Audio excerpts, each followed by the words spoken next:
दूसरे मुंहते हो तुम तो साफ वही करेगा। एनटीए गंदगी फैलाए हैं तो साफ इनके अब्बा के करेंगे।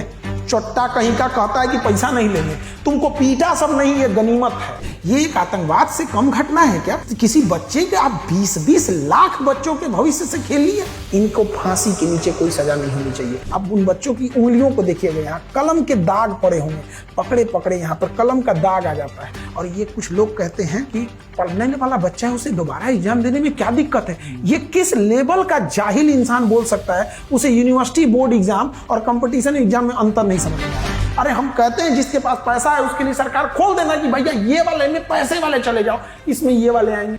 जब तुम्हें पेपर ही लीक करना, खुलेआम बोल दो। जो शिक्षा मंत्री है, जब पेपर लीक होता है और उनकी चुप्पी होती है तो वो हॉन्ट करता है आपको। शिक्षा मंत्री से पहले क्या थे? Petroleum minister. उनको लंबा एक्सपीरियंस किस चीज का है? Petroleum minister. आप नितिन गडकरी को कल से आप दे दीजिए कृषि विभाग। उस इंसान के पास हर चीज का अनुभव है, सड़क को लेके कि कितनी मोटी सड़क होनी चाहिए, अब क्या खेत में गन्ना का कौन सा फसल होगा, आई पत्ती देख के बता देंगे क्या कि इसमें कौन सी बीमारी लगी है? नहीं ना।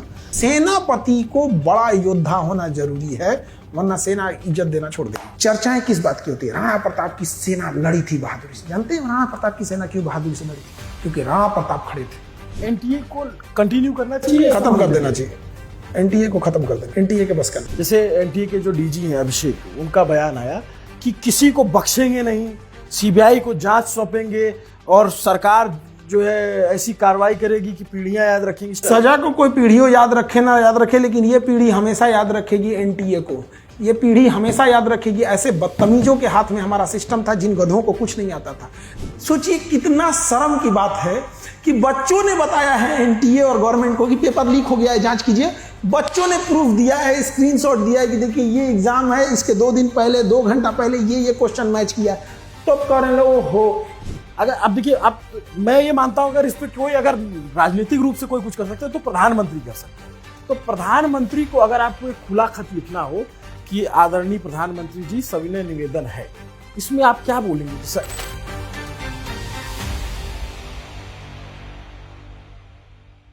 नेता कहते हैं धर्म खतरे में है, कोई कहता है जात खतरे में है। जब नीट जैसा महत्वपूर्ण पेपर लीक हो जाता है तो पता चलता है कि इस देश के बच्चे खतरे में हैं। वो बच्चे जो दिन रात पढ़ाई करते हैं, न तारीख देखते हैं, न उनको ये पता चलता है कि आज सोम है कि मंगल है कि बुध है, और सिर्फ एक दिन के लिए तैयारी करते हैं कि उस दिन वो पेपर देंगे, पूरी जान से पूरी ताकत से देंगे, और उसके बाद जब गुबार हटेगा तो थोड़े दिन की छुट्टी मनाएंगे और फिर डॉक्टर बनेंगे, एमबीबीएस करेंगे, किसी अच्छे कॉलेज में दाखिला मिल जाएगा। ऐसे 22 लाख बच्चों के जो सपने हैं उनको कुचला गया है, उनको रौंदा गया है, और ये मानसिक प्रताड़ना से कम नहीं है। इसीलिए न्यूज पिंच अब बार बार बहुत सारे टीचर से बात कर रहा है, और इस बार हम उन टीचर से बात करें जो इसकी ग्रेविटी को और अच्छे से समझेंगे, क्योंकि वो न सिर्फ टीचर हैं, उनका खुद का अस्पताल है, वो चैरिटी हॉस्पिटल चलाते हैं। ऐसे खान सर, स्वागत है सर, कैसे हैं? धन्यवाद धन्यवाद। अभी क्या ही अच्छे रहेंगे। जब बच्चों का पेपर लीक हो जाएगा, आप किसी टीचर से पूछिएगा उसके पे क्या बीत रहा होगा। बच्चों का तकलीफ हम लोग को समझ में आता है। पहली बार ऐसा हो रहा है, मतलब जब पेपर लीक होता है तो हम लोग को क्लास में जाने से पहले हिम्मत जुटाना पड़ता है। उससे पहले फुल कॉन्फिडेंस में क्या ही पूछेगा बच्चे। बड़ा अच्छा लगता है कि बच्चे जब क्वेश्चन लेके आते हैं, हम लोग उसको सॉल्व कर देते हैं, उसके चेहरे पे जो मुस्कान आती है वो बड़ा अच्छा हम लोग को, मतलब समझिए कि वो एक एनर्जी दे देता है। लेकिन आज जब बच्चे पूछ रहे हैं सर क्या करेंगे, क्या जवाब दें हम उसको, कुछ समझ में नहीं आ रहा है। जिन बच्चों के साथ ये बीता है, किसी को शायद अगली बार पढ़ने का मौका नहीं मिलेगा। आज हमसे पूछ रहे हैं, हम लोग को हिम्मत जुटाना पड़ रहा है, उसको क्या जवाब दें। ये एनटीए वालों को समझ में नहीं आएगा। सर, जब पहली दफा नीट पेपर लीक होने की बात आप लोग तक पहुंची तो एक बार तो मन में आया होगा नहीं यार ये सब झूठ है, लगा होगा ना कि यार नहीं ऐसा नहीं हो सकता, इतनी बड़ी बॉडी है, 2024 में चूक हो गई थी, 2026 में नहीं होगी। शिक्षा मंत्री खुद कह चुके हैं कि 0 एरर पे काम होगा। धर्मेंद्र प्रधान ने बयान दिया, आज तक को दिए इंटरव्यू में, उन्होंने कहा था कि 0 एरर पे हमारी सरकार प्रतिबद्ध है काम करने के लिए। फिर एनटीए के डीजी बदले जाते हैं, एनटीए में बड़ा स्टाफ होता है, एनटीए के ट्वीट आते हैं, और ट्वीट ऐसा था कि हम आसमान में धान बो देंगे। एनटीए के डीजी बदल के सस्पेंड किए गए या नौकरी से हटाए गए या प्रमोशन मिला? प्रमोशन मिला। तो पूरी बात बताइए आप वहां पर। अब बात करते हैं जीरो टॉलरेंस की। आप कोई भी नहीं चाहेगा कि पेपर लीक हो। ऑब्वियस बात है कि इतनी बड़ी पेपर से किसी मंत्री, कोई पॉलिटिशियन हो, उसको तो नाम में इज्जत तो जुटती नहीं है। लेकिन बात यहाँ आते फिर भी लीक हुआ ना। और आपको पता है 3-4 दिन पहले से वो क्वेश्चन घूम रहा है। अच्छा, और इतने ये लापरवाह हैं एनटीए वाले कि सोशल मीडिया में घूम रहा है, फेसबुक, व्हाट्सएप, टेलीग्राम तो इसके भरा पड़ा हुआ था। और ये गेस्ट पेपर है, इससे आने की क्वेश्चन संभावना ज्यादा है, बाकायदा उसके ऊपर वार्निंग लिख के, नोटिस लिख के, मोस्ट इंपॉर्टेंट, इसके आने की संभावना ज्यादा है। शुरुआत में क्वेश्चन बेचे गए कई बच्चों को 5-5 लाख, लास्ट दिन तक 50-50 हज़ार में बेच दिया। क्योंकि एमबीबीएस करने की प्राइवेट में फीस है 1 करोड़ से 1.5 करोड़, तो जिसको 1-1.5 करोड़ से अच्छा है वो 1-2 लाख रुपए लगा के ले लेगा। बच्चों को पहले लगा मजाक है कि ये कोई स्कैम चल रहा है बच्चों को लूटने का। जब पेपर होता है हू बहू वही आ जाता है। जब हू बहू 90%, 85-90% आप टकरा दिए, भी बचा क्या यहाँ? और इसको खबर नहीं है। सोचिए 3 दिन से घूम रहा है। इस गधे को अगर पता रहता है एनटीए को तो इसके पास कई सेट क्वेश्चन होते हैं, वहां चेंज कर सकता, कोई मतलब नहीं था इसको। ऐसे इंसान के भरोसे हमारे यहाँ के 20 से 25 लाख बच्चे एग्जाम दे रहे हैं, नेवर ट्रस्टेबल एजेंसी एनटीए के भरोसे। और इन लोगों के अधिकारियों को कोई सजा नहीं होगी, ना ही इनका नाम उजागर होगा। हो सकता है कि इन्हें प्रमोशन वोशन मिलकर और चले जाए यहाँ से। जैसे एनटीए के जो डीजी हैं अभिषेक, उनका बयान आया कि हमने देखा कि क्वेश्चन मिल रहे हैं, तो अगर लीक हुआ है और ये लीक कराया गया है तो लीक तो ऐसा नहीं कि आधा तिया होगा तो पूरा ही होगा, पूरे होगा। तो ये क्या कह रहे हैं कि मिल रहा है, हमने जो है फौरन दिया है, और फिर वो बयानबाजी कि किसी को बख्शेंगे नहीं, सीबीआई को जांच सौंपेंगे और सरकार जो है ऐसी कार्रवाई करेगी कि पीढ़ियां याद रखेंगी, इस टाइप के बयान आते हैं। तो फिर एज ए एजुकेटर कैसे? सजा को कोई पीढ़ियों याद रखे ना याद रखे, लेकिन ये पीढ़ी हमेशा याद रखेगी एनटीए को। ये पीढ़ी हमेशा याद रखेगी ऐसे बदतमीजों के हाथ में हमारा सिस्टम था, जिन गधों को कुछ नहीं आता था। देखिए एनटीए के भरोसे ही एग्जाम नहीं हो सकता है। ट्रक का माल टेम्पू में लोड नहीं होता है, चाहे कितना मेहनत लगा दे यहाँ पे, कुछ मतलब इनके पास का है ही नहीं है यहाँ। ये क्या कहते हैं कि हम बख्शेंगे नहीं। लीक कराया कैसे? बकसना बाद में, पहली बात छीछा लेदर आप किए हैं, साफ आप ही कीजिएगा। ये किए क्यों, कराए क्यों गया था, ये बताइए। कैसे पेपर लीक हो जाता है? हम लोग भी जब क्वेश्चन पेपर बनाते हैं तो हम लोग के यहाँ 700-800 लोग बैठ के क्वेश्चन बनाएंगे, उसमें से बहुत सारे क्वेश्चन बनेंगे। अब उसकी अलग टीम है कि उसमें से किस क्वेश्चन को सेलेक्ट करेगी। 8-10 सेट क्वेश्चन बनेगा, उसमें से कुछ क्वेश्चन हम लोग बच्चों के लिए देंगे। लेकिन लास्टली जब क्वेश्चन छप के आ जाता है तो सिक्योरिटी और इसके टॉप मैनेजमेंट के 4-5 लोग वहां रहते हैं, जिनकी पूरी कंफर्म रहता है कि ये लोग लीक नहीं करा सकते। ये बताइए, अगर वहां से कोई चाहे तो लीक हो सकता है कि नहीं हो सकता है? तो एनटीए के अंदर से या हाई लेवल का आदमी जब तक नहीं मिला है, आप रेलवे का टिकट कंफर्म नहीं करा सकते हैं, रिजर्वेशन किसी का नहीं करा सकते। वेटिंग लिस्ट 10 है तो 10 रह जाएगा, हो सकता है अगर ऑटोमेटिक नहीं हुआ तो आप नहीं करा सकते। पेपर कैसे लीक हो जाएगा? और ये लोग कहें सीबीआई को, एक बताइए 100 कितने % स्ट्राइक रेट है सीबीआई का सजा देगा? मैं बता देता हूं सर। ओहो, रुकावट के लिए खेद है। बीच इंटरव्यू में एक स्पॉन्सर का अनुरोध है, वीडियो आगे बढ़े उससे पहले एक छोटी सी बात कर लेते हैं आज के स्पॉन्सर ऊडो के बारे में। ऊडो एक all in one management software है जो बिजनेस के डे बाय डे काम को काफी सिंपल बना देता है। एक ही प्लेटफॉर्म पर आपको मिल जाता है invoicing, accounting, inventory management, website creation जैसे मल्टीपल पावरफुल एप्स। इन्हीं ऐप्स में से एक है प्रोजेक्ट मैनेजमेंट। इसमें आप इजीली प्रोजेक्ट क्रिएट कर सकते हो, उनके अंदर टास्क ऐड कर सकते हो और सिर्फ एक क्लिक में पर्सन इंचार्ज असाइन कर सकते हो। आप प्रोजेक्ट की प्रायोरिटी सेट कर सकते हो, टैग्स लगा सकते हो, डेडलाइन डिफाइन कर सकते हो ताकि ऑन टाइम डिलीवरी इंश्योर हो। और यहीं पर बात खत्म नहीं होती। ऊडो का बिल्ट इन कैरेक्टर आपको अलाउ करता है कि सारी कम्युनिकेशन एक ही जगह मैनेज हो, चाहे ईमेल्स हो, नोट्स हो, कॉल्स, मीटिंग या रिमाइंडर शेड्यूल करना हो, सब कुछ एक ही प्लेस पर। और सबसे बेस्ट पार्ट, ऊडो आपको फर्स्ट ऐप 100% फ्री देता है, लाइफ टाइम होस्टिंग और लाइफ टाइम सपोर्ट के साथ। तो फिर वेट किस बात का? ऐप का लिंक आपको डिस्क्रिप्शन में मिल जाएगा, विजिट नाउ और अपने बिजनेस के प्रोजेक्ट मैनेजमेंट को सिंप्लीफाई कर लो। अब चलिए वापस चलते हैं टेबल पर। सीबीआई का स्ट्राइक रेट है पिछले 2015 से, बताओ 10 सालों से एक कन्विक्शन कराया है, एक सजा बस। 2015 से लेकर अब तक जो है मात्र एक कन्विक्शन हुआ है और सीबीआई के पास बहुत सारे मामले गए हैं। सीबीआई जो है एकदम मैसिवली फेल्ड, कहते हैं ना, मैसिवली 162 से प्लस जो है डॉक्यूमेंटेड फ्रॉड हुए हैं पिछले 20 सालों में 16 स्टेट में।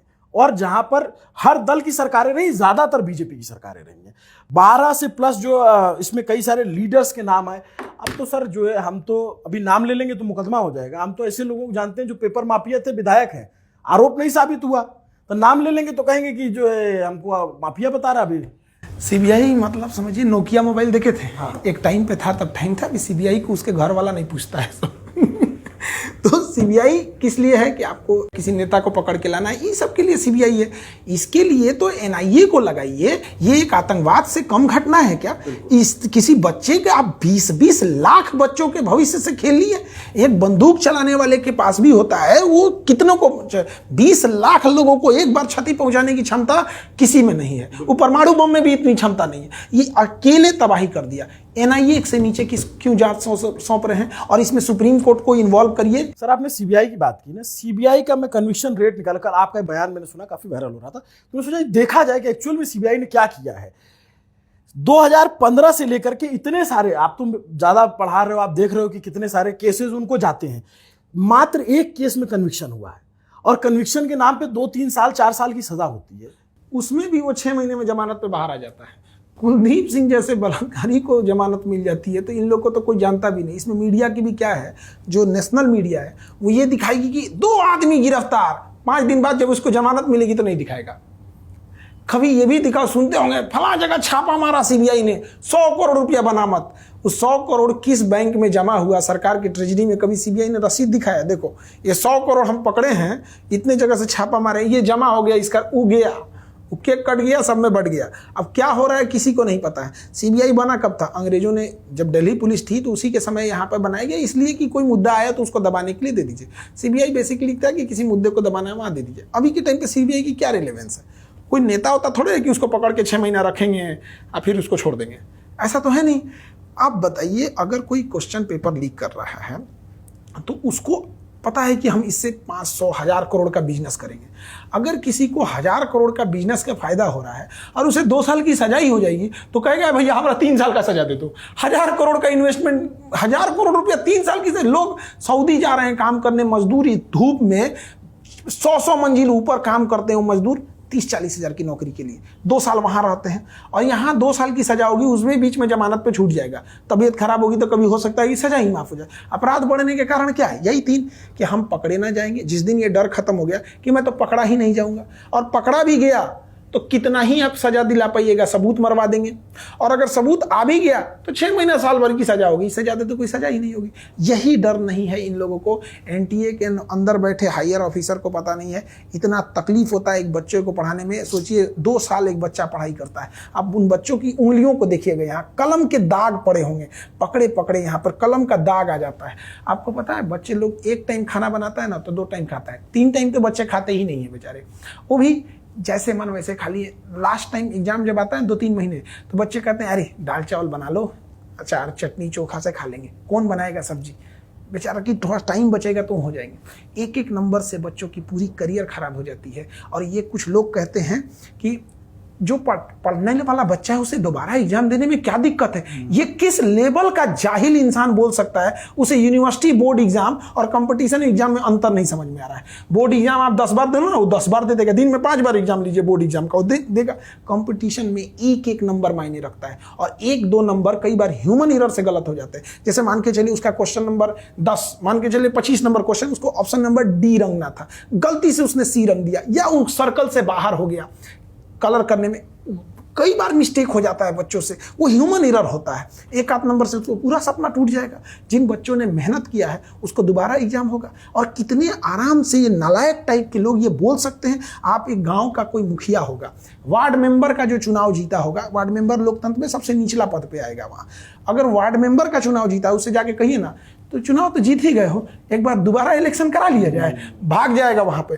और यहां 22 लाख बच्चों का कहा जा रहा है कि दोबारा परीक्षा दे देने में क्या जा रहा है, तुम भाषण मचाओ, ये लोग करते रहेंगे, सुधार। यहाँ इनको कोई सजा नहीं है, इनको फांसी के नीचे कोई सजा नहीं होनी चाहिए। अगर 1000 करोड़ का घोटाला करके अगर किसी को 10 साल की सजा है, जब ये बात समाज में जाएगी तो लोग ऐसे हैं जो उठ के आएंगे, ले भैया हमारा 12 साल डाल दे, 1000 करोड़ ले आओ यहाँ। उसको किस बात का डर होगा? फांसी के नीचे क्या सजा? और सीबीआई जांच करेगी इसकी। 22 लाख लोगों का जो खिलवाड़ कर दिया वो आतंकवाद जैसे घटना एक जघन्य अपराध है कि नहीं? एनआईए जांच करनी चाहिए। और ऐसे जो लोग मिले हुए हैं, ये तो जो कुछ लोग पकड़े जाएंगे बाहर, ये तो सिपाही हैं। असली शतरंज का खिलाड़ी पीछे छुपा है, जिसके पास कोई खबर नहीं है। हो सकता है कि वो समाज में उसके ऊपर नजर ही नहीं जाए, उसको पकड़ना जरूरी है। बीच में कुछ कोचिंग भी इन्वॉल्व हो सकती है जो उनका धंधा बना दिया है। देखिए, एक बच्चों में कनेक्शन कोचिंग की इजीली होती है। एक पेपर लीक कराने वाला रसूखदार इंसान होता है, बहुत पहुंच वाला होगा, ऊपर तक हाई लेवल होगी। वो बच्चों में पहुंच उसकी नहीं होगी जिसकी ऊपर लेवल तक पहुंचे। अब वो क्या करेगा, किसी कोचिंग से संपर्क करेगा, वो उसकी पहुंच बच्चों से हो जाएगी। उसको क्या करना है, बता देना है, हो गया यहाँ पर। ऐसे कैसे क्वेश्चन आ जाएगा, और भी एग्जाम के 1 हफ्ता पहले। कोचिंग वाले को सजा दी जाए तो आप साथ रहेंगे? हम एकदम साथ रहेंगे, एकदम जांच होनी चाहिए। और शुरुआत कहीं, हम तो कहते हैं कि किसी को नहीं बकसना चाहिए। बट एक बात है सर, आप तो इतने दिन से पढ़ा रहे हैं, इतने सारे पेपर लीक होते हैं, हर बार जब पेपर लीक होता है तो पता चलता है कि ड्राइवर था, प्रिंटिंग प्रेस वाला था, तो ये था, तो वो था। हर बार यही लोग आते हैं और 2-4 छात्र आते हैं। कभी आपने देखा कि कोई बड़ा आदमी जो इसमें इन्वॉल्व हो पकड़ा गया हो? पकड़ा जाएगा ना, वो जो पकड़ाया है छोटका ना, उसको चौराहा पे करके आप पीटना चालू कीजिए, कोई बात नहीं। वो बस जो पकड़ाया है ना, सिपाही, जो छोटे लेवल का आदमी, उसको स्टूडेंट के हवाले कर दीजिए। वो देखिए इतना मार मारेगा सब उनको ना, फिर वो बताएगा कौन था। और ये जो चेन रिएक्शन बच्चों को हम लोग केमिस्ट्री में पढ़ाते हैं ना, उसको प्रैक्टिकली दिखाएगा कि देखो हम चेन रिएक्शन करके कहाँ तक, न्यूक्लियस तक नहीं पहुंच जाते। तब आप संरक्षण देके उसे बचाइएगा तो क्यों नहीं कोई बचेगा। सर मैं तो आपको बताऊं, मैं तो ऐसे लोगों को जानता हूं जो विधायक हो गए हैं, जिनके पेपर माफिया में नाम लूंगा तो मुकदमा करा दें, क्योंकि आरोप तो साबित नहीं हो पाया। मैं एक पैटर्न और आपसे समझना चाहता हूं। एक चीज और हम इसमें करना चाहेंगे। देखिए, पेपर जो अभी हल्ला हो गया नीट का, एक बात बताइए, ये जो पेपर लीक हुआ है, इसकी जांच क्या सीबीआई को पता थी, रॉ को पता थी, कि बच्चों ने खुद पता किया है? सोचिए कितना शर्म की बात है कि बच्चों ने बताया है एनटीए और गवर्नमेंट को कि पेपर लीक हो गया है, जांच कीजिए। बच्चों ने प्रूफ दिया है, स्क्रीनशॉट दिया है कि देखिए ये एग्जाम है, इसके 2 दिन पहले, 2 घंटा पहले ये क्वेश्चन मैच किया। तो अब कह रहे लो हो, और उस बच्चों को शुरुआती में दबाने का प्रयास किया गया है कि मुकदमा हो जाएगा, अगली बार पेपर नहीं बैठने देंगे। वो जब ग्रुप में फैल गया तो हिम्मत आया यहाँ पर। तो ये लोग बताइए, इनको खबर नहीं है, ये लोग क्या करा पाएंगे? पिछली बार जैसे एनडीए का 2024 में विवाद हुआ, आप लोगों ने बढ़ चढ़ के बोला, तो क्या उस बार का प्रेशर काम किया कि इतनी जल्दी मान गए? वरना तो बहुत मोटी चमड़ी के लोग मानते नहीं है। अब मनवा देंगे हम लोग, कैसे नहीं मानेंगे? यहाँ बच्चों के भविष्य के साथ खिलवाड़ करेंगे, ऐसे कैसे छोड़ दिया जाएगा? देखिए, 2024 में पेपर लीक कराया गया, ये जो शब्द होता है ना, लीक हुआ, ये ठीक नहीं है, लीक कराया गया था। 2025 में क्या गारंटी है कि ऐसे लोगों ने पेपर नहीं लीक कराया होगा? आपकी नज़र में नहीं आया तो इसका मतलब ये नहीं कि लीक नहीं हुआ। एक शराबी से शराब नहीं छूट रहा है, सिगरेट पीने वाले से सिगरेट नहीं छूट रहा है, जुआ वाले से जुआ नहीं छूट रहा है, तो पेपर लीक कराने वाला पेपर लीक कराना छोड़ देगा जिसका हजारों करोड़ का बिजनेस है? आपके पकड़ में नहीं आया। और सुनिए, ये लोग कोशिश कर रहे हैं, हमको तो पता नहीं कि एक बड़ा षड्यंत्र लग रहा है कि ओएमआर सीट हटाओ, कंप्यूटर बेस्ड ले लो। कंप्यूटर बेस्ड में क्या हो रहा है पता ही नहीं चलेगा। कई बार ऐसा भी, कंप्यूटर को हैक करना, एक से एक टेक्नोलॉजी आ गई है। वो अमेरिका में बैठ के रूस का हैक कर रहा है, यहाँ बैठ के हम सोचिए, FBI, अमेरिका की इतनी बड़ी खुफिया एजेंसी, CBI कहाँ, FBI, उसके डायरेक्टर का जब हैक हो सकता है, तो परीक्षा बैठा कंप्यूटर का ही नहीं हैक हो सकता है। उसमें तो और पता नहीं चलेगा कि क्या हुआ क्या नहीं हुआ। तो सलूशन ये नहीं है कि हम कपड़ा चेंज कर देंगे तो बीमारी सही हो जाएगा, ऐसा नहीं हो सकता। हम लोग क्या कहावत है कि कच्चे बदलने से दस्त नहीं रुकता है। तो ये वही कह रहे हैं कि हम OMR के जगह कंप्यूटर पे चल जाएंगे ना तो पेपर ले, अरे गधा कहीं का, उसमें पता नहीं चले। और ये हर बार लग रहा है कि हर बार नया कच्छा पहना देंगे तो दस्त रुक जाएगा, हर बार लीक हो रहा है। आप सर एक उदाहरण जैसे मैं बता रहा हूँ कि 2024 में जो नीट वाला पेपर लीक होने की बात हुई, उसमें संजीव कुमार उर्फ मुखिया का नाम है, बक्सर जेल में भी बंद है। लेकिन क्या हुआ था कि शुरुआती जांच में जो अपराध इकाई थी, आर्थिक अपराध इकाई, उसने जांच की। फिर उसके बाद इसमें नीट में इसका नाम आया, लगातार TRE 3 पेपर के लीक कांड में भी इसका नाम आया। आप जो कह रहे हैं ना कि वही आदमी होता है TRE 3 में, फिर इसके बाद पुलिस ने इसको हिरासत लिया, फिर इसके ऊपर मुकदमा चलता रहा, फिर इसका तमाम होता रहा। अब इसके ऊपर जो चार्जशीट लगानी तो चार्जशीट नहीं लग पाई। फिर उसके बाद 90 दिन बाद जो है ये CBI की चार्जशीट लगनी थी, CBI इस पे चार्जशीट नहीं लगा पाई। ये तो कहिए कि इसके ऊपर एक पहले से मुकदमा दर्ज था, जिसमें ये था कि इसके ऊपर EOW ने आय से अधिक संपत्ति का मुकदमा कर रखा था, उसकी वजह से जेल में है। CBI तो छूट गया था। CBI नेता होता के डराने की चीज है, बड़ा चीज नहीं पकड़ पाते। CBI कब अच्छा काम करती है पता है? टीवी सीरियल में देखिए, जबरदस्त कुछ खोज निकाल कर पता करो कुछ गड़बड़ है। CID CBI फिल्म में अच्छा है।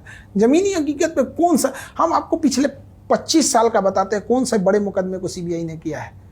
कोई बताइए जो सीबीआई उस ठोस नतीजे पे पहुंची हो?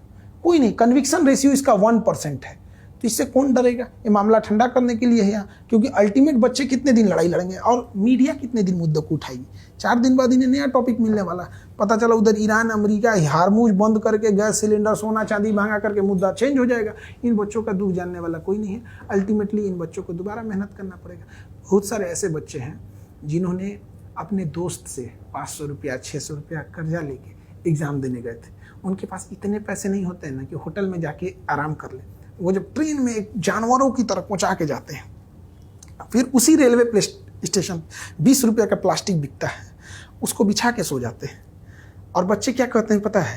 ये वो गनीमत है कि एग्जाम गर्मी के दिन में है, सोने वोने में दिक्कत नहीं होता, नहीं तो ठंडी के दिन में स्टेशनों पर सोने में दिक्कत होता है। सोचिए उस बच्चे का तकलीफ। उसको इस बात का है कि अगर एग्जाम ठंडी में होता तो हम 20 रुपये के प्लास्टिक में नहीं सो पाते। और उस बच्चे का क्या बीतेगा?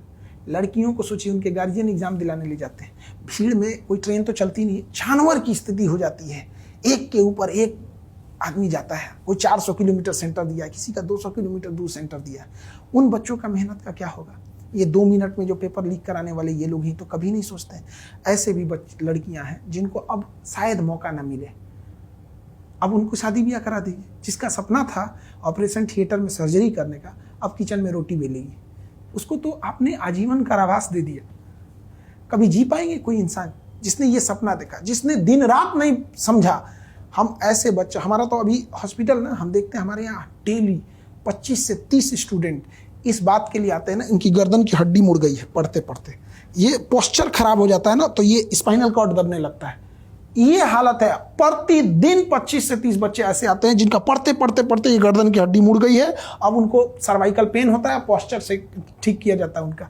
ऐसे बच्चों के भविष्य के साथ ये लोग खेल रहे हैं। गरीब लोग आज भी तैयारी करने वाला 30 से 40% ऐसा बच्चा है जिसके पिताजी या तो कर्जे लेके भेजे हैं, खेत या माँ के गहने गिरवी रखे गए हैं। ऐसी माएँ हैं जिन्होंने अपने बच्चे को पढ़ाने के लिए शायद मंगलसूत्र तक गिरवी रखा है। उनका तकलीफ ये एसी में बैठे लोग क्या जानेंगे जो कहते हैं कि पेपर दोबारा दे देना। उसका 1 नंबर अगर कम आया, 1 नंबर, तो हो सकता है कि उसका सिलेक्शन नहीं होगा यहाँ पे, और उसके पास इतनी क्षमता नहीं है कि वो प्राइवेट स्कूल में पढ़ाई कर सके। अरे हम कहते हैं जिसके पास पैसा है उसके लिए सरकार खोल देना कि भैया ये वाले में पैसे वाले चले जाओ, इसमें ये वाले आएंगे। जब तुम्हें पेपर ही लीक करा, खुलेआम बोल दो कि हाँ भैया ये वाला इतना ही सीट, कम ही सीट रहेगा, पढ़ने वाले आएंगे यहाँ। वो तो कितना बेच रहा है किसी को पता नहीं चल पा रहा है। तकलीफ क्या समझेंगे इन बच्चों का? हमारे यहाँ एक बच्चा था, उसकी जनवरी में उसकी माता डेथ कर गई थी, और हम लोग को पूरा यकीन था कि ये बहुत अच्छा रैंक लाएगा, ये टॉपर्स में आएगा। किसकी माँ डेथ कर जाएगी, महीने भर पढ़ाई कर पाएगा?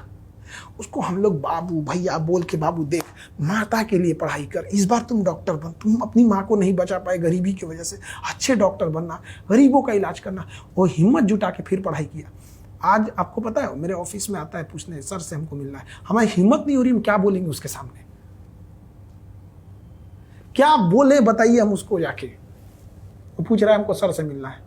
जब आप बोल रहे हैं मैं देख रहा हूँ कि आप बहुत इमोशनल तो हो जा रहे हैं। आपके वहां हम लोग क्या जवाब दे पाएंगे, आप बता पाएंगे? आज बच्चा पूछता है, हम लोग जब उसको पढ़ाने जाते हैं ना, कॉन्फिडेंस रहता है हम लोग के पास, मस्त पढ़ाएंगे आज, इसको पूरा समझ में आएगा। आज बच्चों से हम लोग कतरा रहे हैं, क्या जवाब दे दे हम उसको? ये बैठे एनटीए में चंद अधिकारी, ये लोग को पता चलेगा क्या होता है। हम लोग कोई अमीर और करोड़पति बच्चों को नहीं पढ़ाते हैं, हम लोग ऐसे बच्चों को पढ़ाते हैं जिसके माँ बाप शायद मजदूरी कर रहे हो, ठेला रिक्शा चला रहे हो। इन बच्चों के लिए इनको जवाब दिए गए, और जब पूछा जाता है कि अगली बार परीक्षा हो जाएगा तो क्या बीत जाएगा इन लोग को, इनको क्या समझ में आता है? जितना 2 साल बच्चा बैठ के पढ़ाई किया ना, हम लोग खड़े होकर 2 साल पढ़ाए हैं।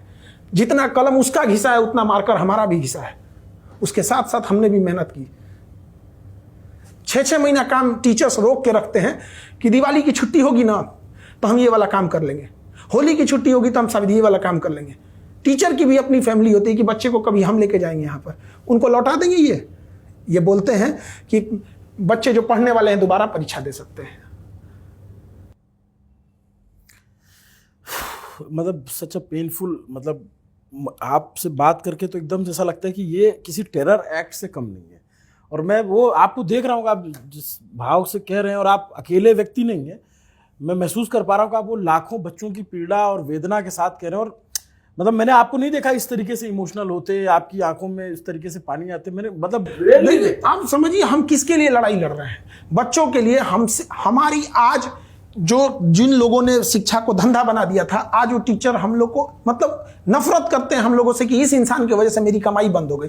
आज भी ऐसे कोचिंग वाले हैं जिनकी बीवी पत्नी हमसे आके कही, खान सर आपने फीस कम कराया, नहीं तो हर साल हमारे पति एक नया बिल्डिंग खरीदते थे, इतना कमाते थे। वो लोग हमसे दुश्मनी करने लगे। आज उनके लिए हम लड़े कि हम तुम्हारा फीस कम कराएंगे। आज कश्मीर से कन्याकुमारी तक देखिए सरकार ने महंगाई के लिए सोचा कि राशन महंगा करे, कपड़े राशन सस्ता करें। ना राशन सस्ता हुआ, ना लोहा सोना चांदी सीमेंट, कौन सी चीज सस्ती हुई है? कुछ नहीं सस्ती हुई।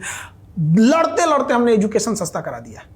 पूरी सरकार का तंत्र मिलकर महंगाई कंट्रोल नहीं कर पाया। लेकिन हम कहते हैं कश्मीर से कन्याकुमारी तक लड़ के हमारी कितने टीचरों से झगड़ा हो गया, दिन रात कोसते हैं सब। आज हम उनसे तो लड़ लिए, इनके आगे हम क्या कर रहे हैं? इनको कहिएगा ये 4 गो मुकदमा लाद देंगे। 4-5 गो मुकदमा मेरे पे पहले से है। किसी का हम घर लूटने नहीं गए, सरकार मुकदमा करके बैठी है। एगो 4 गो और लाद देगी यहां पर।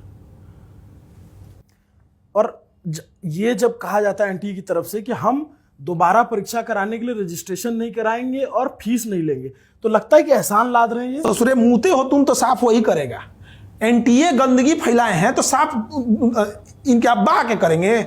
चोट्टा कहीं का कहता है कि पैसा नहीं लेंगे। तुमको पीटा सब नहीं, ये गनीमत है। जो उनका लॉस हुआ वो कौन भरपाई करेगा? आप बताइए, कोई बनारस का रहने वाला है, उसका सेंटर जा रहा है कानपुर। एक गरीब इंसान के लिए 500 रुपया कितने मायने रखते हैं? हम आपको 2017 की बात बता रहे हैं। आई थिंक 16-17 के आसपास की बात बता रहे हैं। एक बच्चा था, इतना बेहतरीन था पढ़ने में, रेलवे का उसका एग्जाम देना, तो उसका सेंटर चला गया बिलासपुर। वो केवल इसलिए नहीं गया कि उसके पास पैसे नहीं थे। छत्तीसगढ़ के बिलासपुर कहा कि सर हम कहां से जाएंगे? हम उसको कहेंगे तुम हमसे मांग लेता। वो एग्जाम जिस दिन था उस दिन उदास आके हम गधा कहेंगे तो तुम एग्जाम में नहीं किया? कहा सर पैसे नहीं था। अब हम क्या क्या कहें? हम ये आप गरीबी नहीं देखे हैं वहां तक, कितनी भयानक लेवल की गरीबी होती है। आज भी हॉस्टल में अमीर और गरीब बच्चे एक साथ रहते हैं। कुछ ऐसे बच्चे हैं ना जिनका टिफिन बढ़िया मेस से आता है, उसमें 4 किस्म की सब्जी रहती है, 2 किस्म की सब्जी रहेगी, कभी एक मीठा रहेगा। और उसी लॉज में, उसी रूम में एक गरीब बच्चा रहता है जो दाल चावल चोखा खाता है। वो इंतजार करता है कि ये अमीर बच्चा जब कोचिंग जाएगा ना तो उसका जूठा टिफिन खोल के कुछ सब्जियां बचा होगा तो निकाल के खाएंगे। आपको बताएगा वो बच्चा कैमरा पे? नहीं बता पाएगा उसको। इसका मतलब ये नहीं कि उसको तकलीफ नहीं है। आज वो बच्चा, आप अगर वो बच्चा डिप्रेशन में जाएगा ना तो कोई समझाने नहीं आएगा। एक गिद्ध बैठा होगा दूसरा, अब उसको नशा समझाएगा, ये लो सिगरेट, ये लो ड्रग्स, ये लो गांजा, अब फूंको। अब जब हो जाएगा तो समस्या ये आ रही है। ये आज जो पेपर लीक कर रहे हैं, आज बच्चों के भविष्य के साथ खेल रहे हैं। याद रखिए, अगर इन्हें फांसी नहीं हुआ ना, कल देश के साथ खेलेंगे ये लोग। और ऐसे ही गद्दारों की वजह से देश गुलाम हुआ था। हम लोग इग्नोर करते रहे। आज आप सवाल उठाइएगा तो हो सकता है कि उल्टे सवाल आपसे पूछ दिए जाए। जो बच्चों के बीच में रह रहा है उसको तकलीफ दे रहा है। देखिए, आप पत्रकार हैं, आप हर तरह के लोगों से मिलते होंगे, आपको समस्याएं हर तरह की दिखती है। हम लोग बच्चों के साथ रहते हैं वहां पे। आप बच्चों को देखिए, उस बेचारे के पास 2 जोड़ी कपड़े में पूरा स्टूडेंट लाइफ बिता देता है। सर मैं तो अभी गया था बीते दिनों कोटा, और मैं देख के आया जो नीट वाले बच्चे तैयारी करते हैं, वो तो इतना छोटा होता है, वो तो आंदोलन भी नहीं कर सकता है। वो तो अभी 12वीं पास किया है। जैसे बाकी मैच्योर होते हैं, सड़कों पे आते हैं, अपनी मांग रखते हैं। आप लोगों से अगर आप लोग न बोलो, इतना आप लोग मुखरता से न बोलो, तो आज जो एनटीए इतना दबाव में है, इन लोग के तो कान पे जू न रखे। और उसके मोटे मोटे चश्मे। सर एक बच्ची मेरे को मिली, उसने ऐसी बात बोली, सुन के रोंगटा हिल गया था कि बोले भैया लड़के जो होते हैं ना वो शादी करने के लिए पढ़ते हैं, लड़कियां शादी से बचने के लिए पढ़ते हैं। मार्क 12 लेवल का सर उसने कोड दिया था।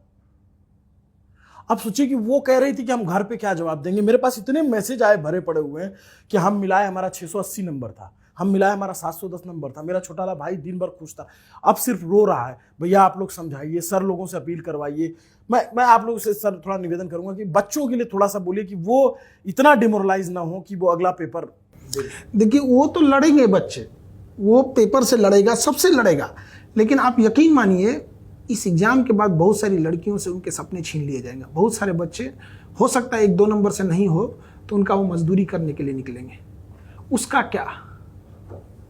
हम लोग से जो बन सकता है हम उनके लिए आवाज़ उठाए, लड़े, मुकदमा सहें, सब कुछ करेंगे। अब 1 महीना 1.5 महीना बाद जो एग्ज़ाम होगा हम लोग उसके लिए दोबारा पढ़ाएंगे, उससे मतलब नहीं, उससे कोई फीस नहीं लेगा इंडिया का कोई टीचर नहीं लेगा, ना लेने देंगे लोग। हमें लगता है कि कोई टीचर लेगा भी नहीं, हर टीचर को तकलीफ होती है, चाहे वो किसी राज्य का हो, वो बच्चे की तकलीफ से उसे तकलीफ होती है। टीचर को टीचर कौन बनाता है? बच्चे बनाते हैं। कोई नहीं लेगा उनसे, उनका रिवीजन कराया जाएगा, उनसे टेस्ट सीरीज दिए जाएंगे, बट इसका क्या गारंटी है कि अगली बार नहीं होगा? हम आपको एक छोटा सा एग्जांपल बताते हैं। मान के चलिए 30 दिन बाद एग्जाम होगा, 35 दिन बाद, अब जब भी ये डेट डिसाइड करें, आप कल्पना कीजिए आप एक ऐसे जहाज में बैठे हैं जिसको ये डर है कि अभी ये गिर सकता है, ये जहाज क्रैश हो सकता है, आपके 1 घंटे का सफर कट जाएगा।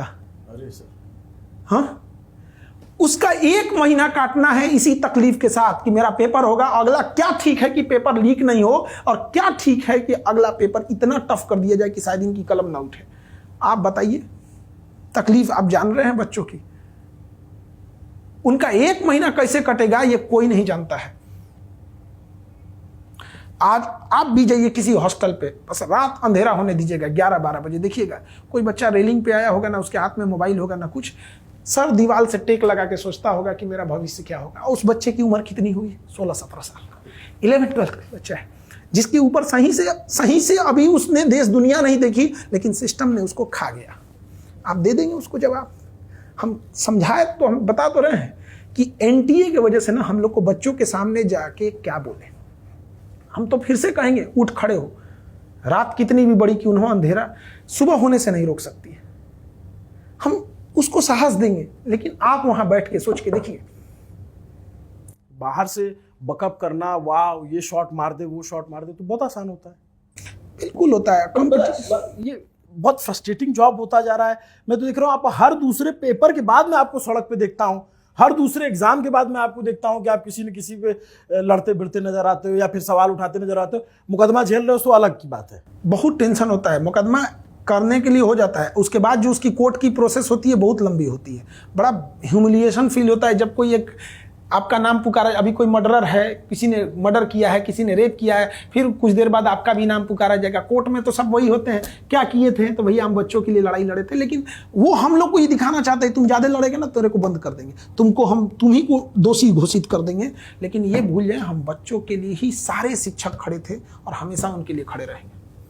और बच्चों से भी कहते हैं, देखो टीचर पे लगा देंगे मजबूत धाराएं कि सरकार का जो है संपत्ति नुकसान किया, ये किया, वो किया।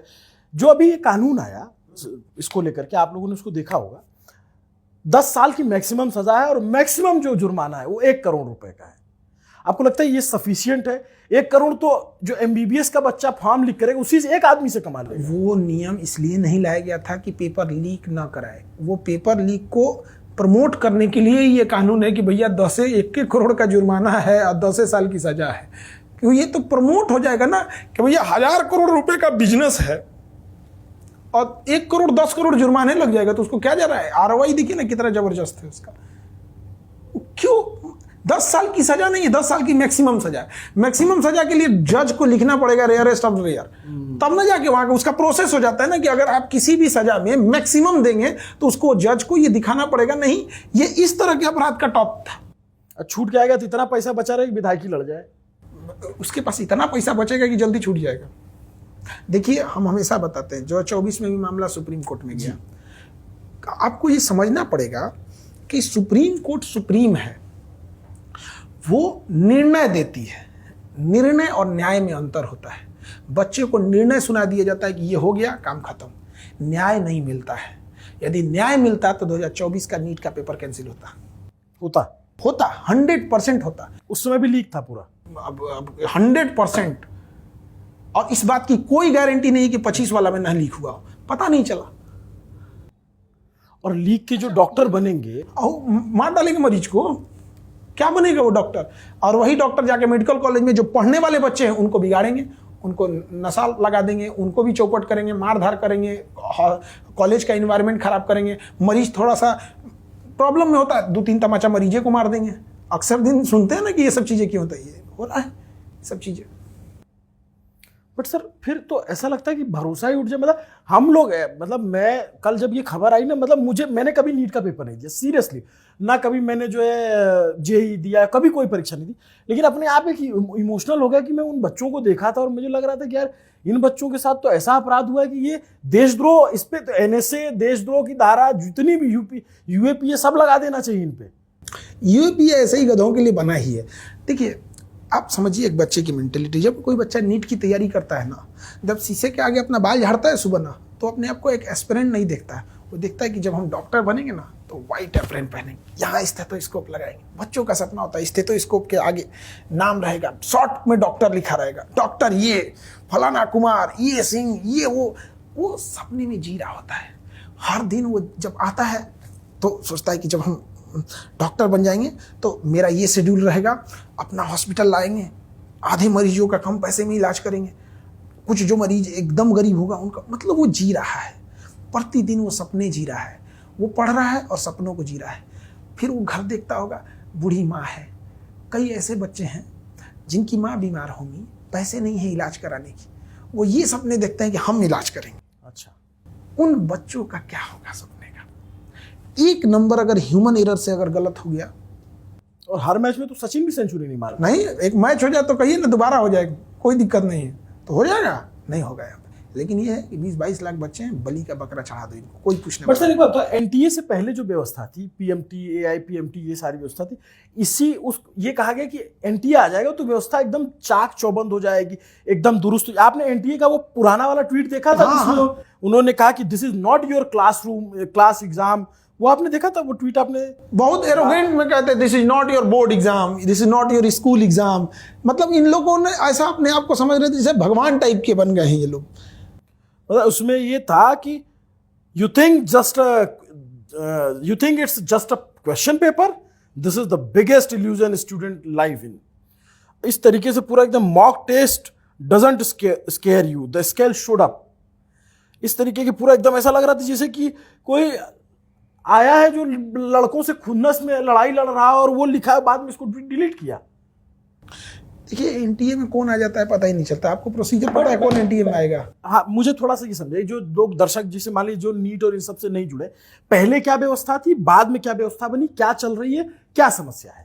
व्यवस्था से समस्या, देखिए मेन समस्या है कि क्वेश्चन पेपर जो लीक करा रहा है वो हर बार बच रहा है। समस्या ये है, आप देखिए जैसे बिहार में पेपर लीक होने की, जी, जो नीट का निकाल सकता है और टीआरई 1 का निकाल सकता है, टीआरई 4 का भी, टीआरई 4 हुआ नहीं, वो सेटिंग में लग गया होगा। ये है कि जो पेपर लीक कराने वाला नेक्सस है उसे बचाया जा रहा है, वो बच जाते हैं। पकड़े कौन जाते हैं? इनके प्यादे जो घूम रहे हैं, और इन्हें उसी लिए बलि का बकरा दिया जाता है, इन्हें उतने पैसे दिए जाते हैं कि तुम पकड़े जाओ। इवन कि ये भी हो सकता है कि जो मेन नेक्सस ऊपर बैठा हुआ है वो ये भी तय करता है कि जब पेपर लीक हो जाएगा, उसका प्लान बी भी रेडी रहता है। प्लान ए है कि पेपर लीक हो गया, टेंशन खत्म, सब में केक कटेगा, सब में बढ़ जाएगा, पैसा लेगा। अगर पेपर लीक पकड़ी गई तो वो ये भी तक फिक्स करते हैं कि ये लोग पकड़े जाएंगे और इन्हीं को पुलिस ले जाएगी। इतने बड़े लेवल का नेक्सस है, ऊपर ही वो बचे रहते हैं। अब आप नीचे कुछ भी चेंज करते रहिए, आज ये व्यवस्था में चेंज करेगा, कल दूसरे में करेगा, ये बचा रहेगा, इसको सजा नहीं। इस पर यूएपीए, एनएसए, इसको एनआईए जांच करके उठा कर ले जाए। बट मैं जैसे देखता हूं पिछले 20 सालों में 165 पेपर संबंधित फ्रॉड केस हुए हैं, और आप देखेंगे 16 राज्यों में हुआ है।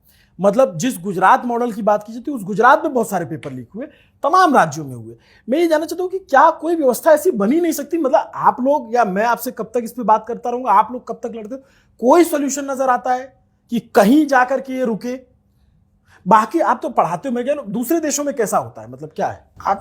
आपकी सपोज कीजिए कि आपके अंडर काम करने वाले लोग हैं, आप ही उनको कहिए तुम बिगड़ जाओ, और फिर हम आपसे गुहार लगाएं कि सिस्टम को सुधारिए, तो आप तो मेरे मुंह पे कहिएगा ना सुधर जाएगा, और नीचे वाले हंसेंगे सब कि जो बिगाड़ रहा है उसी के बाद जाके गुहार लगा रहा है। आपको लगता है बिना हायर लेवल के मिले लोगों से इतना बड़ा काम हो जाएगा? नहीं हो सकता है। कोई ठीक कर सकता है इसे? बिल्कुल ठीक कर सकता है। सुप्रीम कोर्ट की निगरानी में सारी चीजें ले जाएगा कौन वहां पे? सुप्रीम कोर्ट को देखते हैं, मतलब कमेंट्स बड़ा अच्छा करेगा। कमेंट्स इतना जबरदस्त अच्छा करेगा जैसे लगेगा धरती पलट देगा सुप्रीम कोर्ट, यूटोपिया बन जाएगा एकदम गजब एकदम। उसके बाद से ना वो धरातल पे नहीं आएगा। एनटीए को बोला भी था कि आप अपनी एक ऑब्जर्वेटरी कमेटी बनाइए, अच्छा, और जो इस बात की जांच करे, अलग टीम बनाइए जो जांच करेगी पेपर लीक तो नहीं हो रहा है। इसमें भूल गया उस चीज को। आप लोग से सुझाव लिए गए थे उस समय? किन लोग से? हम लोग से? हम लोग को वो हम लोग को दुश्मन समझता है। जितनी गवर्नमेंट एजेंसी हम लोग को दुश्मन समझती है, कहती कि ये जो है सब ना यही हल्ला कर देता है क्वेश्चन आप पेपर लोग को का। पता है क्या बोलते हैं? हाँ, कोचिंग माफिया। वो खुदे माफिया है सब। भारत सरकार से और हम 2800 राज्यों के राज्य सरकार से कहते हैं, कोई स्कूल है जहाँ से आपका बच्चा पढ़ के डायरेक्ट नीट और IIT, या कोई कॉलेज बताइए जहाँ से बिना कोचिंग सहारा लिए UPSC वगैरह निकाल रहा है? वो तो क्या कहेंगे, मैं तो कह रहा हूँ असंभव है, मैं देखा हूँ ना पेपर। तो फिर वो आप लोग टैक्स देते हो सारा, ऐसा है नहीं आप टैक्स फ्री भी नहीं आते हो, स्कूल की तरह तो है नहीं, आपका सारा सर्विस देते हो। इंटरटेनमेंट पर 18% टैक्स है जी, और एजुकेशन पे भी 18% है। आपको हंसी नहीं लग रहा है? मतलब एक नचनिया जो फिल्म में नाच रही है और एक टीचर जो स्टेज पे खड़ा होकर पढ़ा रहा है, दोनों वित्त मंत्रालय की नजर में एक ही टैक्स स्लैब में आता है। हम तो कहते हैं बढ़ाइए दे, कम से कम इनसे तो बाहर कर भाई। ऊपर ले जाना चाहते कि बराबरी मत रखो, इन गधों से बराबर में मत रखो। आप बताइए, लड़कियों के पढ़ाई पे GST होनी चाहिए, बेटी पढ़ाओ GST हटाओ। नारा ही गलत है, मतलब नारा ही ना, बेटी पढ़ाओ टैक्स हटाओ तब ना पढ़ेगी। हमें 2 लाइन बोलने से बेटी पढ़ने लगी। किस बेटी को शौक नहीं है कि वो अफसर बने? किस बेटी को शौक नहीं है? इतनी मेहनत करती हैं लड़कियां ना उनके लिए कि उनको लगता है कि पता नहीं अगली बार मौका मिलेगा कि नहीं। कोई लड़की कहती है हमारा लाइफ खराब हो जाए, तो आपको बोलने से थोड़ी सही हो जाएगी। बट सर एक बात है, जैसे मैं सारी बात समझ लिया, लेकिन अगर एज ए एजुकेटर जब आप लोग की बात सुनी जाती है, अगर अब देखिए, आप मैं ये मानता हूं अगर इस पर कोई अगर राजनीतिक रूप से कोई कुछ कर सकता है तो प्रधानमंत्री कर सकते हैं। प्रधानमंत्री के कहने से आदमी ताली थाली बजा सकता है, प्रधानमंत्री मना कर दिए तो सोना खरीदना बंद कर देगा आदमी। तो प्रधानमंत्री को अगर आपको एक खुला खत लिखना हो कि आदरणीय प्रधानमंत्री जी सविनय निवेदन है, इसमें आप क्या बोलेंगे कि सर जो भी बोर्ड बन रही है वो सुप्रीम कोर्ट की निगरानी में हो और PMO भी उसमें इन्वॉल्व हो। जो चीज़ें डायरेक्ट PMO को रिपोर्ट होती है कंपैरेटिवली वो बाकियों की तुलना में बहुत अच्छी होती है। एग्जांपल के तौर पे Bhabha atomic research centre direct PMO देखेगा, इसरो डायरेक्ट PMO देखेगा, DRDO डायरेक्ट देखेगा, एटॉमिक एनर्जी PMO देखेगा। फिर ये काहे नहीं PMO देख ले रहे हैं? आप सब मत देखिए, कुछ तो इन्वॉल्व रखिए इस चीज़ों को। एक रहना चाहिए ना कि भाई आपकी भी जिम्मेदारी बन जाती है। तो वहाँ लोग डरते हैं, अधिकारी भी डरते हैं कि भैया मामला PMO का है। स्टेट में किससे डरता है? CMO से। बड़ा DM SP कमिश्नर कोई एक CMO का एक क्लर्क फोन कर देता है, अरे भाई साहब ये इसमें गलत नहीं हो सकता, हटाओ यहाँ से। तो PMO अगर इसमें डायरेक्ट इन्वॉल्व हो जाती है तो PMO और PM की इज्जत आ जाती है, वहाँ पर उनका दबदबा और उनका पावर आ जाता है। तो बहुत सारी चीज़ों को हम इनिशियल लेवल पे ख़त्म कर सकते हैं और चरणबद्ध तरीके से खत्म करेंगे। कोई जादू की छड़ी नहीं कि इसमें हो सकते, लेकिन केवल डिस्कस कर। आप देखिए ना, हम आपको बता 10 दिन बाद देखिएगा मीडिया में ये मामले गायब हो जाएंगे। जिन लोग की गिरफ्तारी हो गई है पीछे गेट से, हो सके तो इनको जमानत भी मिल जाएगा, क्योंकि इनकी गिरफ्तारी हो जाती है, सबूत नहीं जुटा पाते। और कोर्ट में ना गिरफ्तारी मायने नहीं, सबूत मायने रखता है। कोर्ट में इंसान और वकील नहीं, 2 ही लोग सबूत और गवाह केस लड़ते हैं। वकील तो ऐसे सामने दिखते हैं। तो इनके खिलाफ ये लोग पहले से वाटर टाइट प्लान करके रखे रहते हैं। हो सके जमानत मिल जाए इन लोग को, 2 साल की सजा भी हो जाएगी, करोड़ों रुपए करके, तो क्या मिलेगा? कुछ नहीं। इनका मनोबल फिर बढ़ेगा। कातिल मिल गया, आला कत्ल नहीं मिला बस।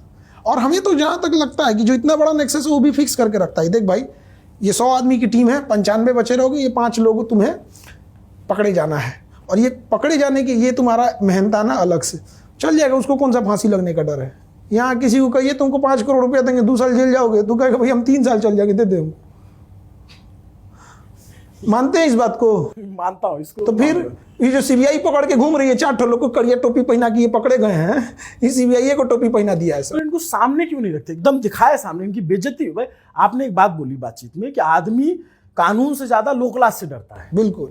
हमारे यहाँ अगर इस चीज की छूट, मतलब उसको ये डर है कि हम कहीं पकड़े ना जाए, उसको ये बात का डर है कि कहीं मेरी इज्जत ना मिट जाए, उसको इस बात का डर नहीं है कि हम अपराध कर रहे हैं। तो ऐसे लोगों के लिए व्यवस्था होनी चाहिए। बट जैसे आपने अपराध की बात की, जैसे अगर मान लीजिए कि कोई आतंकवादी गतिविधि करने वाला व्यक्ति है और आए किसी को बोले कि भाई जो है इसमें बम है, ये गाड़ी को वहां पहुंचा देना, कोई हाथ लगाएगा? लेकिन अगर वो बोले कि इसमें कागज रखा हुआ है, इसमें जो है कुछ पेपर है, इसको ले जाकर पहुंचा दो, तो कोई भी पहुंचा देगा।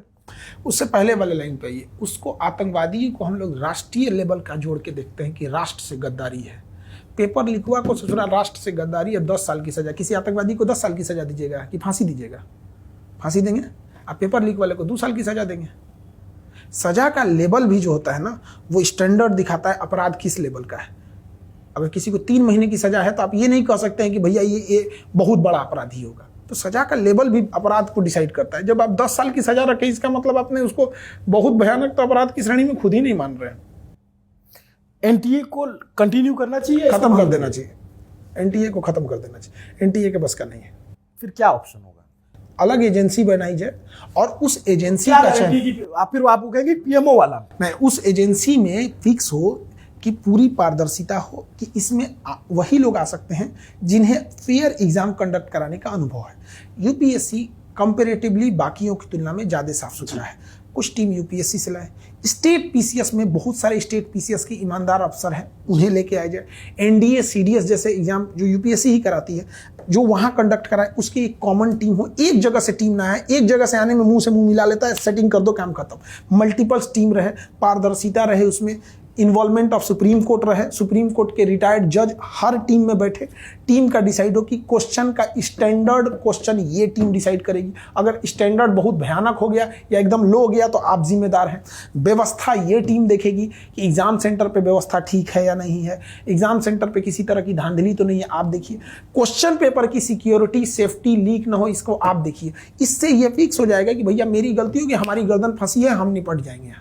यहाँ एनटीए में किसी की गर्दन ही नहीं फंसी है, पूरा लीक करा दीजिए, कोई जेल नहीं जाएगा। अभी कौन है सर? कोई नहीं, कोई कौन जान रहा है? बढ़िया काम करेगा तब तो कोई जानेगा। तो क्रिकेट टीम में किसको जानते हैं आप? जो बढ़िया खेलता है। कोनो गधा घोड़ा को आप जानते हैं? बढ़िया काम करेगा सब जानेंगे, नहीं जानेगा कौन जानेगा इसको? बट सर तो यूपीएससी पेपर कराता है तो वो नहीं लीक होते, बाकी पेपर कैसे लीक हो जाते? यूपीएससी का क्या मॉडल है फिर? उसकी पारदर्शिता बहुत ज्यादा है, उसका हर एक चीज पे फिक्स है कि अगर ये गलती हुआ है वो ट्रेस कर लेगा कि कौन जिम्मेदार थे, उनको नाप देगा वो। और यहाँ क्या है ना कि सब वो गलत हो गया, हम जिम्मेदारी लेते हैं, बाद में परीक्षा होगी, खत्म। मैं एक बच्ची का देख रहा था अभी वीडियो की, आपने कह दिया है कि हमारा फीस नहीं, बहुत सीरियस बच्ची, छोटी बच्ची, चश्मा लगाए, कि बोली सर मेरा सेंटर कोटा में है, मैं जाऊंगी आऊंगी, मेरा कितना, मैं बिहार की रहने वाली हूँ, मैं यहाँ से जाऊंगी आऊंगी, कितना पैसा खर्च होगा सर, उसका कौन जिम्मेदारी लेगा? तो ये तो उनको समझ ही में नहीं आ रहा है। इसमें तो आपने बात कही थी, लेकिन कुल मिला के स्थिति यही है कि जब तक सर का जो कहना है कि इसको एक्ट ऑफ टेरर के तौर पे देखा जाए, वरना नीट जैसा पेपर लीक होना जो अपने आप में बहुत, मतलब इंडिया का सर मुझे लगता है कि सबसे टॉप लेवल का पेपर होगा ये। 22 लाख बच्चे एक साथ बैठ रहे हैं, बहुत 22 लाख बच्चे से, और नेशनल छवि खराब होती है ना। हमारे नेशनल में इंडिया लेवल के जितने एग्ज़ाम्स होते हैं, इसमें एक साथ इतने सारे बच्चे बैठ के एग्ज़ाम देते हैं। और इतना ही नहीं ना, इनके ऊपर किसी की ज़िंदगी आएगी, ये कल डॉक्टर बनने वाले हैं, आप समझिए। ये कोई मतलब कोई सफाई कर्मी और किसी नॉर्मल पोस्ट में नहीं जा रहे हैं। हमारे आपकी कोई क्या पता कि 10 साल बाद हम बीमार पड़े, इन्हीं के आगे ऑपरेशन थिएटर में हम लोग लेटे रहे। ये सोच रहे कोई पेपर लीक कराने वाला हुआ वो खोल दे हम लोग को, बाद में उसको समझे में ना आए। आज से 10 साल बाद जो ये फर्जी बन के जाएंगे, किसको चीरेगा किसी को नहीं पता। अब तो आपका अपने हॉस्पिटल भी बनाया है, तो आप जब डॉक्टर लाते होगे तो आप पूरा देखते होगे ना कि कौन क्या है, एक्सपीरियंस है, तो ये एक बहुत बहुत रिस्की जॉब है ना। बहुत रिस्क। देखिए, आप हॉस्पिटल में कोई घूमने तो नहीं आया है, ऑब्वियस बात है उसको प्रॉब्लम है। किस लेवल का प्रॉब्लम है? न्यूरो का है, कार्डियक का, हंसते खेलते रहेगा न्यूरो कार्डियक में, कब उसकी डेथ हो जाएगी पता ही नहीं चलेगा। सब कुछ ऑपरेशन सक्सेस होने के बाद कब डेथ करेगा कोई नहीं पता। इतना रिस्की जॉब आप किसी ऐसे इंसान को देंगे जो पेपर लीक करके आ रहा है? तो मतलब ये तो वाकई में सिर्फ जो है एजुकेशन से, सिस्टम से नहीं खिलवाड़ है। अगर आप समझिए ध्यान से, आज अमेरिका और पूरे यूरोप में एक बड़ा अच्छी चीज माइंडसेट है लोगों का कि भाई ये काम करो, चलो इंडिया में इलाज करा लेते हैं, दिल्ली मुंबई बड़े शहरों में बड़े कम पैसे में वर्ल्ड लेवल का इलाज करते हैं। और पहले वो आते हैं इंडिया में मेडिकल टूरिज्म चलता है। यूरोप अमेरिका से आते हैं, पहले यहाँ डॉक्टर को दिखा देंगे, डॉक्टर उनको 10 दिन का डेट दे देगा, वो 10 दिन पे पूरा ताजमहल और लाल किला और पूरे राजस्थान के किला वगैरह घूम लेंगे। उसके बाद आके अपना ऑपरेशन कराएंगे और जितना अमेरिका में लग रहा था उसका 10% यहाँ लगेगा, फिर इलाज करा के चले जाएंगे। जिस दिन उन्हें ये पता चलेगा कि ससुरे जो डॉक्टर हैं उसको ये पेपर लीक करा रहे हैं और ये ऐसे ही सिलसिला चलते रहा, तो आने वाले 10 साल में ये मेडिकल टूरिज्म तहस नहस हो जाएगा कि नहीं हो जाएगा। और अमेरिका यूरोप कम जनसंख्या वाले देश है, वहाँ कोई भी चीज़ फैलाने में बहुत टाइम नहीं लगेगा और पूरा वो लोग दिमाग में गांठ बांध लिया तो आना ही छोड़ देगा। तो इस एक एग्जाम लीक के कितने दूरगामी परिणाम है। आप सोचिए, कहां अमेरिका में बैठा इंसान, न्यूयॉर्क का आदमी को हम दिखा देंगे दिल्ली में ऑपरेशन करा रहा है, हार्ट सर्जरी। आप तो खुद मीडिया से, आपको तो ये पता होगा, फेमस है। आज सेंट्रल एशिया जाइए, कजाकिस्तान, किर्गिस्तान, ताजिकिस्तान, उज्बेकिस्तान, ये पांचों देश में बच्चों, अगर किसी कोई बीमार है, बड़ा ट्रांसप्लांट से रिलेटेड इशू है, हार्ट में सर्जरी, तुरंत इंडिया आएगा, फटाक से इलाज करा के चला जाएगा। पूरा बांग्लादेश सर नोएडा में इलाज कराता है। नेपाल पूरा उठ के यहीं आता है। नेपाल अगल बगल में वही है। और वो जब आएंगे, और ये बात जब ऐसे पड़ रहा है 10 साल बाद उसका क्या प्रभाव पड़ेगा, कोई जान रहा है? और बावजूद इनको अगर केवल 10 साल की सजा हो रही है, किसी को 2 साल की सजा हो रही है, कोई 10 दिन की जमानत पे छूट रहा है, इनके ऊपर एनएसए और यूएपीए नहीं लग रहा है, इनकी जांच सीबीआई कर रही है, एनआई नहीं कर रही है। इसका मतलब जब आप सीरियस ही नहीं है जांच के प्रति, तो क्या मैटर होगा? बट सर अभी आप लोगों में जरा सा भी भरोसा रिस्टोर हो पाएगा जो अगला पेपर होगा वो सही होगा? उनको ठोक बजा के ठीक करा देंगे हम लोग। वो हम लोग के डर, जो अभी भी पेपर लीक, ये एनटीए जो है, गधा, नेवर ट्रस्टेबल एजेंसी, अभी भी जो सतर्कता बरत रही है ना, आप यकीन मानिए, ये बच्चों के डर से, बच्चों के डर से, और इन्हें पता है कि टीचर इनका साथ नहीं छोड़ेंगे, बच्चे और टीचर के डर से भी ये सब बता रहे हैं कि अभी ये हल्ला कर देगा सब। आप यकीन मानिए, उसको इस बात का तनिक भी चिंता नहीं है कि पेपर लीक हो रहा है। उसको बस इस बात का डर है कि अभी बच्चे फिर फजीयत करेंगे, ट्विटर पे ट्रेंड करेगा, टीचर आ जाएंगे, और हर जगह का टीचर। इस मामले में हर टीचर को भी हम धन्यवाद देते हैं, इस मामले में सब बच्चों के साथ देते हैं। यही डर है और कोई डर नहीं। उसको लग गया है कि अब की बार अगर हुआ तो स्टूडेंट छोड़ेगा नहीं इनको बार मन गरी आएगा बढ़िया। मतलब पीयर प्रेशर में काम कर, बस यही एक बड़ा कारण है और कुछ नहीं। काबिलियत नहीं इनके पास। मतलब जॉब सिर्फ इसलिए कर दी जा रही है कि काम के घंटे पूरे हो जाए। सच अ टेरेबल सिचुएशन जो है सर। अच्छा एक बात और लास्ट में बता दी, जो शिक्षा मंत्री है, जब पेपर लीक होता है और उनकी चुप्पी होती है, तो वो हॉन्ट करता है आपको कि शिक्षा मंत्री एज अ, जब एक उम्मीद की जा रही है कि वो आकर के सामने से बोले, क्योंकि मैं जानता हूं कि अभी ये प्रेशर में है, अभी ये बात नहीं करेंगे, लेकिन मैंने उस मॉडल को भी समझा है कि जिसमें बाद में अलग से दबाव बनाए जाते हैं कोचिंग्स पर। कल को हम समोसा बनाएंगे, अच्छा बना पाएंगे? हम टीचर है ना, वही ठीक ठाक कर पाएंगे। हम हॉस्पिटल खोलें, हम खुद तो सर्जरी करते नहीं, हम भैया बस ये है कि हम एक कोचिंग से जो है यही करते थे। शिक्षा मंत्री इससे पहले क्या थे? Petroleum minister. उनको लंबा एक्सपीरियंस किस चीज का है? पेट्रोलियम मिनिस्ट्री का है। चुनाव लड़ने का। हाँ, वो तो उनका पॉलिटिकल, वो तो हर एक पॉलिटिशियन का होता है। चुनावी रणनीति के संगठन में बहुत मजबूत है रणनीति उनके अंदर। जो चुनावी रणनीति आज भी धर्मेंद्र प्रधान का जो है कि अगर वो चुनावी रणनीति बना दिए कि इतने से इतनी सीटें आएगी, और उन्होंने बोल दिया कि मध्य प्रदेश राजस्थान मिला के, अगर सपोज कीजिए कि उन्होंने बोल दिया 55 सीटें आने वाली है, तो 55 से 54 नहीं होगा। तो वो अलग चीज हो गया कि वो राजनेताओं की वो अपनी उनकी वो ही हो गई। बट इससे पहले वो पेट्रोलियम मिनिस्ट्री में थे। नितिन गडकरी अच्छा काम कर रहे हैं। आप नितिन गडकरी को कल से आप दे दीजिए कृषि विभाग। उस इंसान के पास हर चीज का अनुभव है, सड़क को लेके कि कितनी मोटी सड़क होनी चाहिए, अब क्या खेत में गन्ना का कौन सा फसल होगा, आई पत्ती देख के बता देंगे क्या कि इसमें कौन सी बीमारी लगी है, नहीं ना। तो हमारे यहाँ ये जो है ना कि बैठा दिए हैं, सेनापति को बड़ा योद्धा होना जरूरी है, वरना सेना इज्जत देना छोड़ देगी। Right man eight right place का भी मसला है सर से जो बातचीत करेंगे। बिल्कुल, आप समझिए, आज भी आप देखिए चर्चाएं किस बात की होती है? राणा प्रताप की सेना लड़ी थी बहादुरी से। जानते हैं राणा प्रताप की सेना क्यों बहादुरी से लड़ी थी? क्योंकि राणा प्रताप खड़े थे। वही फौज रहती, लेकिन अगर राणा प्रताप जैसा योद्धा ना होते, कोई अगर कमतर रहता। झांसी की रानी की फौज लड़ी थी क्योंकि सामने झांसी की रानी खड़ी थी। तो हु लीड्स, ये बहुत मायने रखता है। तो शिक्षा मंत्री को इसमें लीड करके, और अगर वो सजा दिला देते हैं, तो ये जो कॉन्फिडेंस लूज हुआ है, एक बात को फांसी लगवा, सरकार के पास एक मौका भी है कि बहुत बड़ी नजीर पेश करके एक फेथ रिस्टोर करे। मतलब कि आप जो बोले कि किसी को इतनी कड़ी फांसी हो जाए या किसी को, तो एक भरोसा डेवलप होगा। सरकार के पास भी ये सुनहरा मौका है, प्रधानमंत्री के पास ये मौका है। पिछले 15-20 सालों में देखिएगा, चाइना बड़ी तेजी रेपी कर रहा है। सबसे ज्यादा अभी करप्ट लोगों को फांसी कौन देता है? चाइना। अच्छा, कुछ दिन पहले अपने एक मंत्री को टांग दिया। तो आप जब सजा ही नहीं रखेंगे तो उसको क्या टेंशन है? तो ये बहुत ज़रूरी है। और हम तो कहेंगे शिक्षा मंत्री धर्मेंद्र प्रधान जी के, अभी उनके पास मौका है, 2-4 ठोक के ऊपर NSA UAPA लगाइए, जीवन सड़ा दीजिए इन लोगों का जेल में। जो हमारे बच्चों के भविष्य के साथ खेलेगा, उनके भविष्य उनके जीवन से खेलने में कोई दो राय नहीं होना चाहिए, उनको भी वही नरकीय स्थिति होनी चाहिए। ये मतलब आप समझिए कि खान सर से काफ़ी लंबी बातचीत हुई इस मसले पे, और जो ये बात कह रहे हैं ना, मतलब आप अगर आम इंसान हैं, आपका बच्चा नहीं भी नीट देता है, नहीं भी कोई कंपटीशन देता है, तो भी आपको समझ में आएगा कि ये प्रॉब्लम कहाँ है और सॉल्यूशन क्या है। प्रॉब्लम जो है उसका सॉल्यूशन ना ढूंढ करके एक नई प्रॉब्लम सामने खड़ी कर दी जाती है। एक होता है कि आप किसी प्रॉब्लम को सॉल्व करिए कि भाई जो है इसको पढ़ने में दिक्कत हो रही है तो उसको पढ़ाई दीजिए। एक होता है कि उसके मोबाइल का नेटवर्क गायब कर दीजिए, तो दूसरे में परेशान है कि मोबाइल में नेटवर्क नहीं आ रहा है। यही है ना सर, कि प्रॉब्लम का सॉल्यूशन ना देकर के एक नई प्रॉब्लम दी जाए। अभी आप लोग SSC से जो है फारिग हुए तो नीट मिल गया, नीट से फारिग होंगे तो फिर कोई और मिल जाएगा। कितने, अच्छा आप कितने पेपर लीक देख चुके हो अपने अपने जब से आप पढ़ा रहे हो सार्वजनिक जीवन में? ऐसा कोई साल नहीं है जिस दिन आंदोलन आदमी नहीं किया।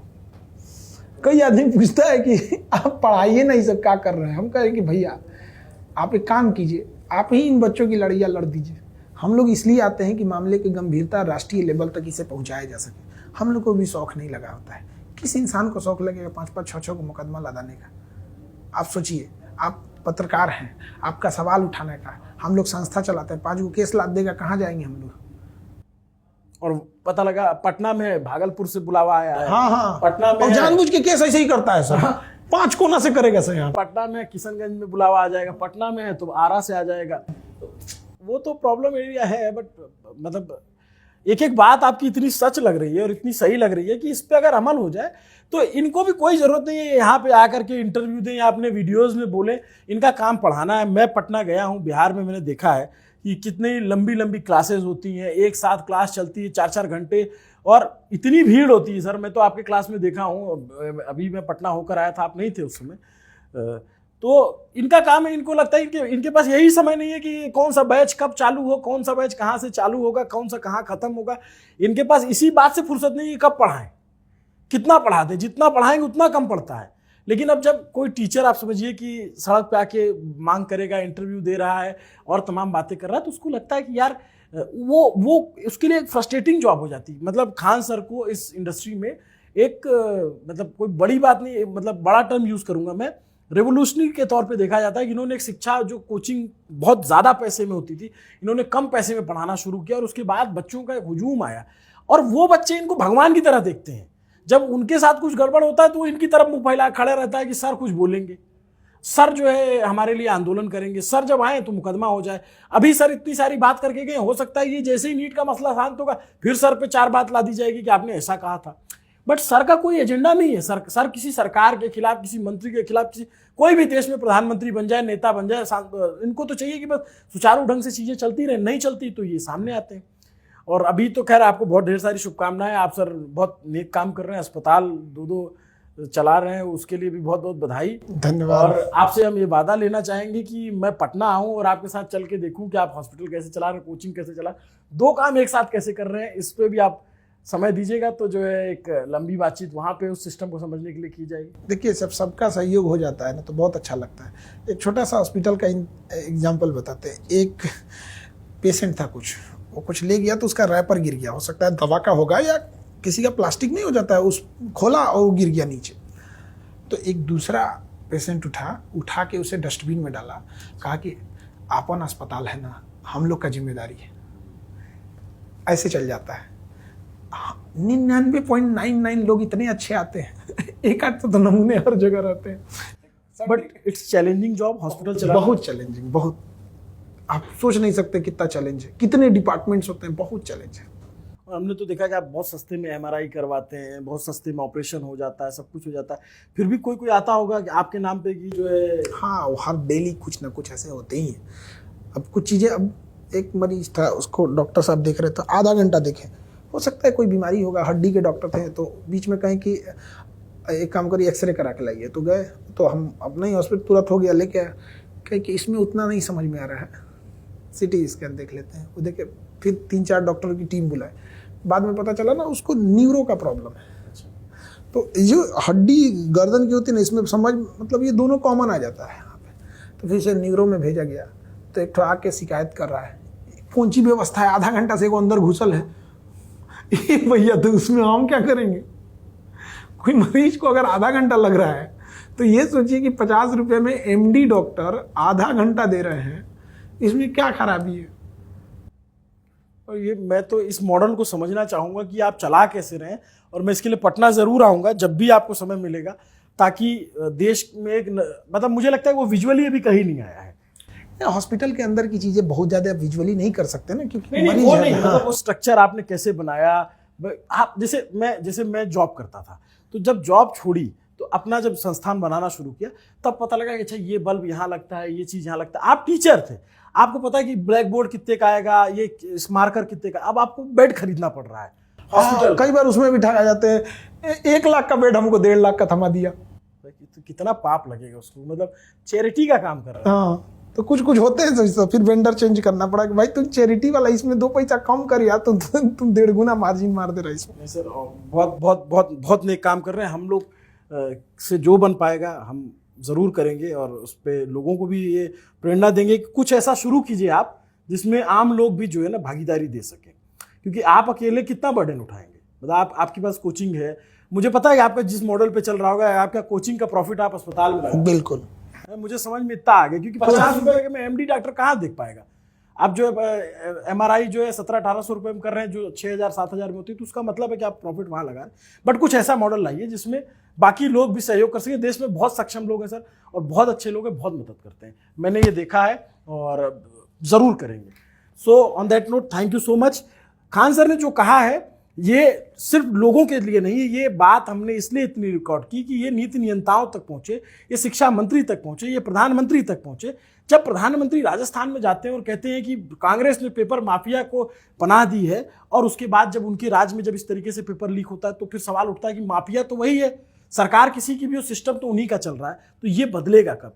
तो इनकी बातों पे अमल कब होगा, कैसे होगा, और आगे एनटीए किस तरीके कदम उठाएगा, उस पर हमारी नजर रहेगी। हम कोशिश करेंगे कि जो हमने अलग सर से बात की, हमने खान सर से बात की, हमने एनवी सर से बात की, हमने और भी टीचर से बात की, ताकि एक ये लाखों बच्चों के प्रतिनिधि और इनकी वजह से वहां तक बात पहुंच सके। तो अब इस पे क्या रुख होगा, इस पे हमारी नजर रहेगी, और मैं कोशिश करूंगा कि एनटीए के जो डीजी हैं उनका भी इंटरव्यू करूं, और जो टीचर कह रहे हैं उनकी बात वहां तक पहुंचाऊं कि भाई साहब ये प्रॉब्लम है, इसको ठीक करिए। आपको ये पूरी बातचीत कैसी लगी कमेंट करके जरूर बताइए। खान सर ने जो कहा, इनका जो जज्बा है, उस पर आप क्या सोचते हैं जरूर लिखिएगा। मेरे साथी कैमरे के पीछे सुधांशु केसरवानी और असद हैं।